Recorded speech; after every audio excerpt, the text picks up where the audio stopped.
Dear viewers, স্বাগত জানাচ্ছি TM math tutorial YouTube চ্যানেলে। আপনাদের সম্মুখে হাজির হলাম আরও নতুন একটা ভিডিও নিয়ে। আমাদের আজকের বিষয়বস্তু হচ্ছে সেট সম্পর্কিত একটা অঙ্ক। এটা নবম দশম শ্রেণীর সাধারণ গণিতেও আছে এই অঙ্কটা, এবং উচ্চতর গণিতেও এই অঙ্কটা আছে। এই ধরনের অঙ্ক আছে এবং এটা চাকরির পরীক্ষাও প্রচুর পরিমাণ আসে। তো আমরা এই অঙ্কটা সমাধান করে দেখাবো আপনাদের। অঙ্কটা আমি পড়ছি। প্রশ্নটা হচ্ছে, একটি ক্লাসে 30 জন ছাত্র আছে, তাদের মধ্যে 18 জন ফুটবল খেলে এবং 14 জন ক্রিকেট খেলে।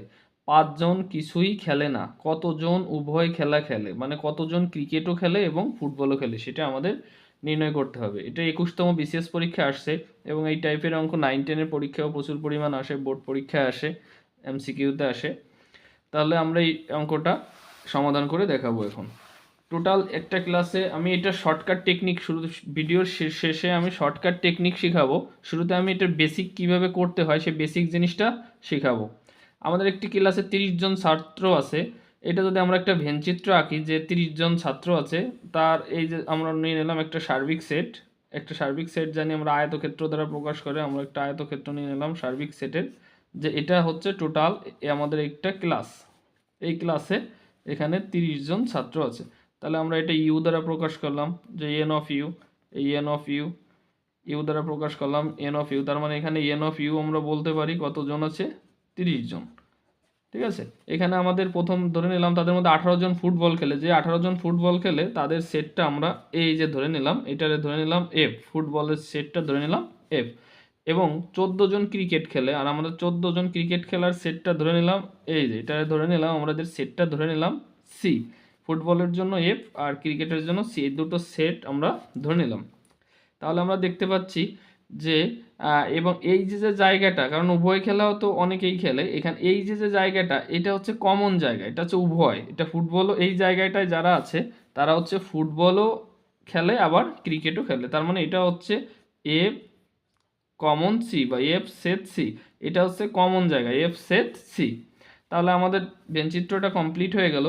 তাহলে আমরা বলতে পারতেছি যে এন অফ ইউ, এখানে টোটাল স্টুডেন্ট যে কয়জন আছে সেটা হচ্ছে 30 জন, আর এখানে ফুটবল যারা খেলে নাম্বার অফ এফ এখানে আছে কতজন? 18 জন। নাম্বার অফ এফ 18 জন ফুটবল খেলে, আর নাম্বার অফ সি ক্রিকেট খেলে কতজন আছে? এরকম 14 জন। নাম্বার অফ সি আছে কতজন? 14 জন। এবার এখানে এখানে যারা ফুটবল এবং ক্রিকেট দুটোই খেলে এফ সেট সি, এটা আমাদের বের করতে হবে যে খেলাটা উভয়ে কতজন খেলে, এটা আমাদের বের করতে হবে। এখানে আমাদের একটা প্রশ্ন একটু বলে দিয়েছে যে 5 জন কিছুই খেলে না, মানে 5 জন তারা এখানে কোনোই অংশগ্রহণ করে না, ক্রিকেটও খেলে না ফুটবলও খেলে না। তাহলে আমাদের যে টোটাল স্টুডেন্ট হচ্ছে আমাদের দেওয়া আছে 30 জন। তাহলে যে 5 জন খেলে না সেই 5 জন আমরা এখান থেকে বাদ দিয়ে দিলাম। তাহলে আমরা পেয়ে গেলাম কতজন?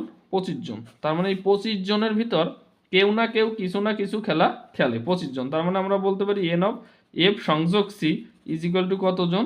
25 জন। এই 25 জন যে 5 জন খেলে না সেটা বাদ দিয়ে আমরা হচ্ছে এই যে 25 জন পেয়েছি, এই 25 জন হচ্ছে কোনো না কোনো খেলা অবশ্যই তারা খেলে, হয় ফুটবল না হয় ক্রিকেট। কিন্তু আমাদের বের করতে হবে যে দুটো খেলাই খেলে, উভয় খেলা মানে দুটো খেলাই যারা খেলে সেটা আমরা বের করব। তো এটা আমাদের সরাসরি একটা সূত্র দেওয়া আছে যে এন অফ এফ সংযোগ সি, এটা is equal to N of F plus N of C আর মাইনাস হচ্ছে N of F set C. তাহলে এবার আমাদের সরাসরি মানগুলো আমরা সূত্রের মানগুলো বসাই দেবো। এন অফ এফ সংযোগ সি, এটার মান আছে কত? 25। আর এন অফ এফ ফুটবল খেলে এরা হচ্ছে 18 প্লাস এন অফ সি এখানে হচ্ছে 14, আর এন অফ এফ সংযোগ সি মানে যারা উভয় খেলা খেলে সেটা আমাদের বের করতে হবে।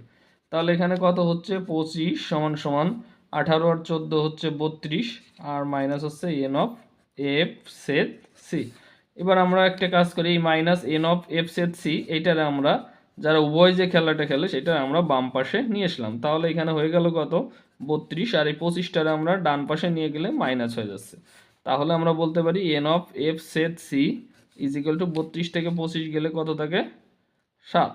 তাহলে আমরা বলতে পারি যে এই যে 7 জন, এই 7 জন উভয় খেলা খেলে। তাহলে উভয় খেলা খেলে কতজন? উভয় খেলা খেলে 7 জন। তাহলে আমরা এটা হচ্ছে মূল নিয়মে করলাম, যারা 9-10 এর অঙ্কটা করবে যাদের জেনারেল ম্যাথ হায়ার ম্যাথে অঙ্কটা আসবে তারা এইভাবেই সমাধান করবে। তাহলে আমাদের উত্তর হচ্ছে কতজন? 7 জন। এবার যদি চাকরির পরীক্ষার জন্য করি তাহলে দেখা যায় এতটা সময় আমরা পাচ্ছি না, তখন আমাদের একটু অন্য নিয়মে করতে হবে। চাকরির পরীক্ষার্থীদের জন্য শর্টকাট টেকনিকটা আমি একটু লিখে দেবো, শর্টকাট টেকনিক। এবং এই টেকনিকটা যদি নবম দশম শ্রেণীর যে এমসিকিউ পরীক্ষায় যে আসে সেটা এই টেকনিকটা তারা করতে পারবে। তাহলে আমি টেকনিকটা লিখে দিচ্ছি। টেকনিকটা হচ্ছে T is equal to S1 plus S2 minus B plus B prime. এটা হচ্ছে শর্টকাট টেকনিক। এবার আমি এদের পরিচয়টা বলে দিচ্ছি, তাহলে সহজেই বুঝতে পারবে সবাই। টি ইজ ইকুয়াল টু কি? S1 plus S2 minus B plus B prime. T হচ্ছে টোটাল এখানে কতজন স্টুডেন্ট আছে, আমাদের এখানে টোটাল হচ্ছে 30 জন। S1 মানে হচ্ছে একটা বিষয়ে কতজন আছে, তাহলে একটা এখানে দেখা যাচ্ছে ফুটবল আছে হচ্ছে 18 জন, তাহলে 18 লিখলাম। এরপরে S2 মানে হচ্ছে অন্য একটা বিষয়, সেটা হচ্ছে এখানে ক্রিকেট হচ্ছে কত? 14 জন। আর এখানে বি হচ্ছে বোথ, মানে উভয় বিষয়ে কতজন আছে, এখানে উভয় বিষয়ে হচ্ছে আমাদের এটা বের করতে হবে, এটা আমাদের বির মানটা বের করতে হবে। আর আমাদের এই যে বি প্রাইম মানে যেটা এক বিষয়ও নেয়নি, যার ক্রিকেটও না ফুটবলও নয়, বি প্রাইম মানে হচ্ছে সেটা।